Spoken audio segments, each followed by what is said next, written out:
I am seeing that there was an ancient advanced global civilization called the Moorish Empire instead of the historical narrative we have been taught about who built the world's infrastructure, perhaps with different empires within empire, like Washita, Phoenician, Tartarian, Ottoman, etc., but one unified worldwide civilization with its roots in ancient Mu, or Lemuria, and Atlantis. My name is Michelle Gibson. Based on my research, I take very seriously the belief among many researchers that there was a relatively recent worldwide mudflood liquefaction event that wiped out an advanced civilization, and then there was a subsequent historical reset of the timeline by those responsible for the cataclysm. I do not believe the mudflood resulted from natural causes. The Washita Moors, M-U''U''R''S, are an ancient people of North America living in the present day, and the recently deceased Washita Empress Ferdiassi was presented a charter by the United Nations in 1993, recognizing the Washita as the oldest indigenous civilization on Earth. Why hasn't the general public ever heard of them? Master Moorish masons of the ancient ones were the master builders of civilization, and their handiwork is all over the planet, from ancient to what would be considered relatively modern. The Moors were and are the custodians of the ancient Egyptian mysteries. All of their Moorish science symbolism was taken over by other groups claiming to be them, falsely claiming their works or piggybacking on their legacy, or given a darker meaning by association with certain things that were not the original meaning. Islam in its original form is about applied sacred geometry and universal laws. Islam is a word that means peace, and when Moors greet each other they typically say Islam or peace in greeting. It was nothing like the weaponized form of radical Islam that is playing a divisive and destructive role in the world today and is not in accordance with humanity's best interests. Radical Islam and Sharia law is what was put in place by European Freemasonry and other secret groups to take down Western civilization. Just as Christianity was weaponized against the ancient civilization, including the creation of institutions like the Spanish Inquisition in 1478, and Catholic orders, including but not limited to the creation of the Jesuits by Pope Paul III in 1540, that included a special vow of obedience to the Pope in matters of mission direction and assignment. Like the destruction of the ancient civilization, this is another human and social engineering process that has nothing to do with benefiting humanity. Problem, reaction, solution. In this case, the destabilization of Western civilization by radical Islam is going to be restored to order by the New World Order. Or so they planned. I personally believe very soon we will be seeing high-level criminals being held accountable for their crimes, and I will continue to believe so. I do not believe they will get away with the multitude and magnitude of crimes against humanity that have been committed. In yet another example of the appropriation of Moorish symbolism, this is the Great Seal of the Moors on the left, and on the right, the symbol on the back of the United States $1 bill. In my video, an explanation for what happened to the positive timeline of humanity and associated historical events and anomalies, I shared an extremely cold weather event in the historical record in Ireland between 1740 and 1741, as well as my thoughts about how an artificial time loop was created between 1492 and 1942, with 1717 as the midpoint year between the two. More on the latter after the weather event in Ireland. First, on the extreme cold weather in Ireland, Irish historian David Dixon talks about this little-known event in his book Arctic Ireland. I explored the idea that this event was related to the hijack of the original timeline, and that this was the point where a new timeline was pinned. The Irish population endured 21 months of bizarre weather without known precedent that defied conventional explanation. The cause is not known. Shortly after I learned about the cold weather event in Ireland, I was connected by someone to the mudflood community. I learned about the fantastic research that is being done by people looking at their own communities and other places around the world at strong evidence that there was a cataclysmic event involving a massive flood of mud as recently as 200 to 300 years ago. It is being called a reset event, and photographic evidence exists that buildings, canals, rail lines, tunnels, among other things, were purposefully dug out after the event to the point where they could be used. Over the years, I have filled my head with information about megaliths. Long before I became aware of what I am sharing, I learned about such places as the Sphinx in Egypt having been dug out,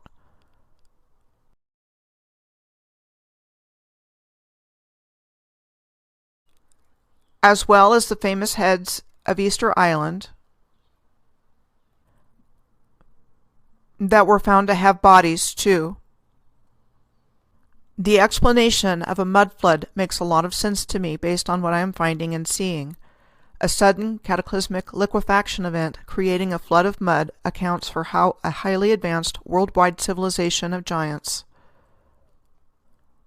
could be wiped from the face of the earth and erased from our collective memory. This is an historic photo of St. Petersburg, Russia, of vastly smaller and hardly any people relative to the size of the city in the background and the foot in the foreground. We see the same relative emptiness and the contrast of the massive size of the architecture and the small size of the people in this historic photo of Paris. And this rather empty and rustic-looking photo with virtually no one in it, taken at the beginning of the 20th century, of the trilogy, 3 major buildings said to have been built in the mid to late 1800s in Athens, Greece. Next, I will provide the findings of my research of the historical record around the year of 1717. There are 450 years in between 1492 and 1942, and the midpoint at 225 years is 1717. Based on what I found when I started looking at historical events from around 1717 to 1942, I believe the extremely cold weather event in Ireland was deliberately caused and is connected to the mud flood and the historical reset. In 1714, King George I of the German House of Hanover became King of Great Britain and Ireland. This marked the end of the rule of the House of Stuart, which originated in Scotland. On January 4, 1717, Great Britain, France, and the Dutch Republic signed the Triple Alliance in an attempt to maintain the Treaty of Utrecht, which was signed in April of 1713, in which, in order to become King of Spain, Philip had to renounce his concurrent claim to the French throne. This prevented the thrones of Spain and France from merging together and ultimately paved the way for the maritime, commercial, and financial supremacy of Great Britain. In February of 1717, James Francis Edward Stuart of the House of Stuart, called the Pretender, who at one time was claimant to the throne, left where he was living in France after the Triple Alliance was signed in January to seek exile with Pope Clement XI in Rome. Why he went specifically there I don't know, but he died in Rome in 1766. This is believed to be a portrait of James Francis Edward Stuart that was painted when he lived in France on the left, and the typical portrait of him on the right. On June 24, 1717, the premier Grand Lodge of England, the first Freemason Grand Lodge, was founded in London. I find it highly significant that this event shows up at the exact midpoint year between 1492 and 1942. And then on 7/17/1717, an interesting date from a numerological perspecve, the premiere of Georg Friedrich Handel's water music took place for King George I on a barge on the River Thames. Eyes are now on Handel. In 1727, Georg Friedrich Handel, the German, becomes George Frederick Handel, a British citizen. Then I was guided through a psychic friend to look at Ireland in 1742 in my research, so I searched for it on the internet and only 2 things came up. The first was that Dublin, Ireland was a location for the premiere of George Frederick Handel's Messiah on April 13, 1742. And the other thing that came up was the extraordinary cold weather event in Ireland between 1740 and 1741. So Handel's Messiah premieres in Dublin right after the extremely cold, lethal weather event? Who else shows up during this same time period? Well, in 1744, Mayer Rothschild was born in Frankfurt, Germany. He established his banking business there in the 1760s, which became the start of an international banking family. Then on February 6, 1748, Bavarian Illuminati founder Adam Weishaupt was born in Ingolstadt, Bavaria, Germany. He went to a Jesuit school at the age of 7 and was initiated into Freemasonry in 1777. In 1839, John D. Rockefeller Sr. was born in the United States, the progenitor of the wealthy Rockefeller family and considered to be the wealthiest American of all time. He founded the Standard Oil Company in 1870. Fast forward to the time period of November 20th through November 30th in 1910. A meeting took place at Jekyll Island off the coast of the state of Georgia to lay the foundations of the Federal Reserve. The sinking of the Titanic took place on April 15th, 1912. All the bankers opposed to the creation of the Federal Reserve were on board, including John Jacob Astor IV, one of the richest people in the world at the time. It is interesting to note that the annual due date for taxes in the United States is the same as the anniversary of the sinking of the Titanic. Then on December 23, 1913, the Federal Reserve Act passed Congress and was signed into law by President Woodrow Wilson. It created and established the Federal Reserve System and created the authority to issue Federal Reserve notes, commonly known as the United States dollar, as legal tender. On July 17, 1917, the reigning royal house of the United Kingdom and its Commonwealth, the House of Windsor, was founded after the death of Queen Victoria. It is also of German paternal descent. And there's that 17 numerology showing up again. World War II started on September 1, 1939, and ended on September 2nd in 1945, exactly 6 years later. It is considered the deadliest conflict in human history. Almost halfway through World War II, on July 22nd of 1942, the strange Philadelphia experiment took place at the Philadelphia Naval Shipyard. Did the USS Eldridge just become invisible? Or did it go somewhere else? And if it went somewhere else, where might it have gone? What was the real purpose of the Philadelphia experiment? I think it was a deliberate manipulation of time-space and how the new artificial timeline or loop I am talking about was somehow inserted. Our new history was grafted onto the existing infrastructure of the planet and falsely attributed in the new historical narrative.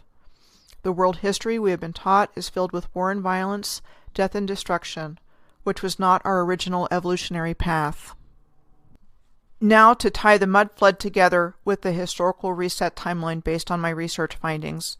If in fact the mud flood causal event took place in 1740 and 1741, it would have taken a while to dig infrastructure out and get it to the point where it could be used once again. Who was responsible for the excavation?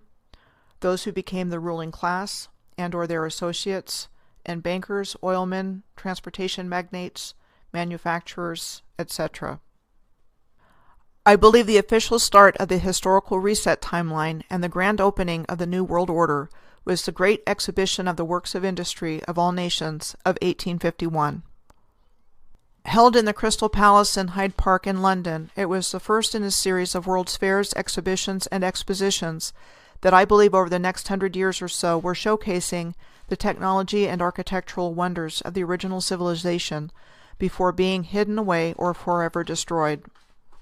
This was a scene at the New York World Fair of 1939 to 1940, almost 100 years later, where we still see incredibly big what appear to be luminescent structures in the background, and in the foreground statues much bigger than the size of the people standing near them. Also in 1851, the Royal Observatory at Greenwich became the world's prime meridian.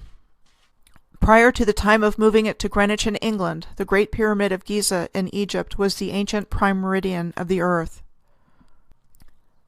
Commodore Matthew Perry played a leading role in the opening of Japan starting on July 8th of 1853 when he led 4 U.S. Navy ships ordered by President Millard Fillmore to Tokyo Bay with the mission of forcing the opening of Japanese ports to American trade by any means necessary. After threatening to burn Tokyo to the ground, he was allowed to land and deliver a letter with United States demands to the Tokugawa shogun Ieyoshi. The shogun Ieyoshi died a short time after Perry's departure in July of 1853, leaving effective administration in the hands of the Council of Elders, though nominally to his sickly son Aisada, who was the last Tokugawa shogun from 1853 to 1858.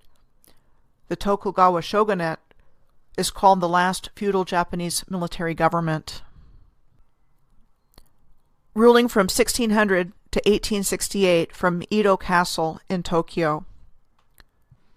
Here is a photo of one of the polygonal megalithic walls found on the grounds of Edo Castle. Compared with this exquisite example of polygonal masonry at the Coricancha in Cusco, Peru, polygonal masonry is defined as a technique where the visible surfaces of the stone are dressed with straight edges or joints, giving the stone the appearance of a polygon, with minimal clearance between stones and no mortar. Perry returned again with 8 naval vessels in February of 1854, and on March 31st of 1854, the Japanese Emperor Komei signed the Japan and United States Treaty of Peace and Amity at the Convention of Kanagawa under threat of force of the Japanese government. Did not open the ports of Shimoda and Hakodate to American vessels. It looks to me like the Japanese Empire was perhaps not taken out by the mud flood and needed to be acquired by threat of force. The star fort of Goryokaku at Hakodate on Hokkaido is located on the Tsugaru Strait of the Sea of Japan between the Japanese islands of Honshu and Hokkaido. In another part of this series, I will show the numerous star forts, including the one at Hakodate, that I have encountered on planetary alignments. I didn't know they were there in advance and found them in my research for these videos when I was tracking various planetary alignments. The information I am sharing with you now comes from Circle Alignments on the Planet Amsterdam Island, Part 8, Chongqing, North Korea to Yokohama, Japan. The Sea of Japan is enclosed between the islands of Japan, Sakhalin Island, the Korean Peninsula, and Russia. The Strait of Tartary of the Sea of Japan divides Sakhalin Island from southeast Russia and connecting the Sea of Japan with the Sea of Okhotsk. The 51st parallel north passes right through here, a circle of latitude that is 51 degrees north of the equatorial plane. The capital cities of London, England, and Astana, Kazakhstan, are on the same latitude as the Strait of Tartary. It is significant to note that the Sea of Japan was one of the major theaters of operations of the Russo-Japanese War of 1904 and 1905, where these two countries fought over rival imperial ambitions in Manchuria and Korea, and in which Japan defeated Russia. The vast region depicted on this map in purple was called Chinese Tartary. The regions in yellow were considered independent Tartary. The name of Manchuria was said to have come into use in Europe in the 1800s, thus hiding the true identity of this part of the world. These were early steps in the eventual establishment by the Japanese of the puppet state of Manchukuo within the historical region of Chinese Tartary in 1933. The last emperor of China, Puyi, was first installed by the Japanese as chief executive of Manchukuo, and he became its emperor in 1934. A position he held until 1945, when he abdicated as a result of the end of World War II.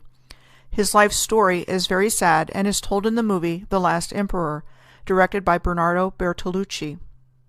I believe all of this was positioning on the part of not only the United States, but Japan and other powers of the region to ultimately take control of the fabulous technology of the Tartarian Empire of Northeast Asia, the same advanced technology of which was found worldwide, and which I believe our modern energy system is based on. See my video, Relationship between the Planetary Grid, Technology of the Ancient Civilization, and the Modern Energy Industry. Like I said at the beginning of this video, I believe the Tartarian Empire was part of the Moorish Empire, and not the other way around. In 1803, the Ames Shovel Works was established in Easton, Massachusetts. It became nationally known for providing the shovels for the Union Pacific Railroad, which opened the West. It was said to have been the world's largest supplier of shovels in the 19th century. Oliver Ames, Jr. was a co-owner of the Ames Shovel Shop. He was also the president of the Union Pacific Railroad from when it met the Central Pacific Railroad in Utah for the completion of the first transcontinental railroad in North America. He was co-owner of the Ames Shovel Shop with his brother Oakes Ames. Oakes was a member of the U.S. Congress House of Representatives from Massachusetts' 2nd District from 1863 to 1873. He is credited by many as being the most important influence in the building of the Union Pacific portion of the first transcontinental railroad. He was also noted for his involvement in the Credit Mobilier scandal of 1867 regarding the improper sale of stock of the railroad's construction company. He was formally censured by Congress in 1873 for this involvement, and he died in the same year. He was exonerated after his death by the Massachusetts State Legislature on May 10, 1883, the 10th anniversary of the completion of the Transcontinental Railroad. This is the Ames Monument near Laramie in Wyoming.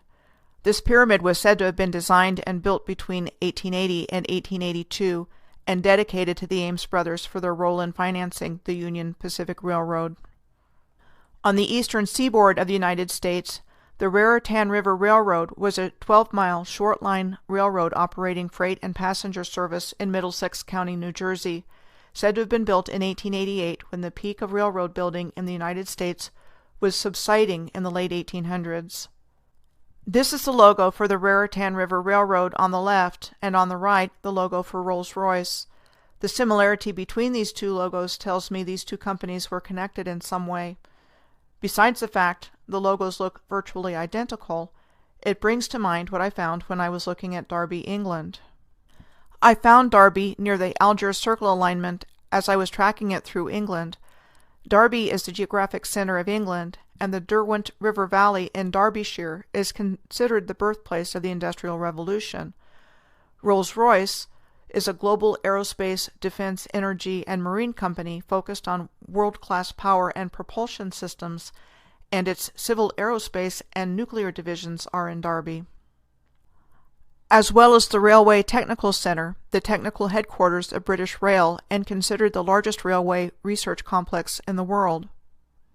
And Derby is a location of Bombardier Transportation, the rail equipment division of the Canadian company Bombardier, and for many years the United Kingdom's only train manufacturer. There are certainly interconnecting pieces of the puzzle to be found lying around these tidbits of what seems to be otherwise disconnected information. I think all of the railroad tracks were dug out, and that locomotives and railroad cars were pre-existing as well. I think it was an electrified railroad system prior to the mud flood, and when the planetary free energy grid was taken down, most energy sources for mass transportation were replaced by oil and coal. I will be doing separate videos on trains, trams, and subways. Among other things, the new reliance on fossil fuels, etc., was a basis of the fabulous wealth of nouveau riche families. I am sharing what I have been able to piece together from what I found when I looked at the historical record during this time, in order to provide a framework for how I came to my conclusions. There is still much to be accounted for because of all of the fabrication and whitewash that has taken place, and who knows exactly what was done to accomplish all of this.